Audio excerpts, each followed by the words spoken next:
ഇനി നമ്മുടെ മെയിൻ ആളെന്ന് പറയുന്നത് ആരാ? നമ്മുടെ പോളൻ ഗ്രെയിൻ ആണ് അല്ലേ? അപ്പം ഞാൻ ഈ പോളൻ ഗ്രെയിൻസിനെ ബ്രഷിൽ നമ്മുടെ സ്ലൈഡിലേക്ക് എടുക്കുകയാണ്. അപ്പോൾ നമ്മുടെ സ്ലൈഡ് സെറ്റ് ആയിട്ടുണ്ട്. ഇനി നമ്മൾ ഈ മൈക്രോസ്കോപ്പിൽ നമ്മുടെ പോളൻ ഗ്രെയിൻസിനെ ഒബ്സർവ് ചെയ്യാൻ പോവാണ്. എങ്ങനെയാണ് ചെമ്പരത്തിൻ്റെ പോളൻ ഗ്രെയിൻ്റെ സ്ട്രക്ചർ എന്ന് നോക്കാം. അപ്പോൾ ലൈറ്റൊക്കെ നമ്മൾ അഡ്ജസ്റ്റ് ചെയ്തിട്ടുണ്ട്. ഇനി നമ്മൾ ഒബ്സർവ് ചെയ്യാൻ പോവാണ് കേട്ടോ. ഓക്കെ, നമ്മൾ മൈക്രോസ്കോപ്പിൽ സ്ലൈഡ് വെച്ചു. പ്രോപ്പറായിട്ട് നമ്മൾ അതിനെ അഡ്ജസ്റ്റ് ചെയ്യാണ്.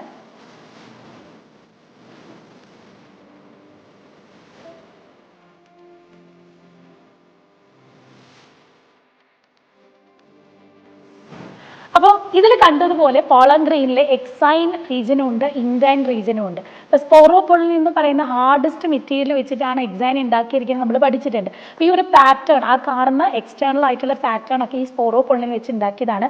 ഇതുപോലെ ഇത്രയും ഹാർഡസ്റ്റ് മെറ്റീരിയൽ ആയിട്ടുള്ള സ്പോറോപോളിൻ ഉള്ളത് കൊണ്ടാണ് വർഷങ്ങളോളം നമുക്ക് പറയാം ഒരു ഫോസിലായിട്ട് വരെ പോളൻ ഗ്രെയിൻ ഇത്രയും നിൽക്കുന്നത് ഈ സ്പോറോപോളിൻ മെറ്റീരിയൽ ഉള്ളത് കൊണ്ടാണ്.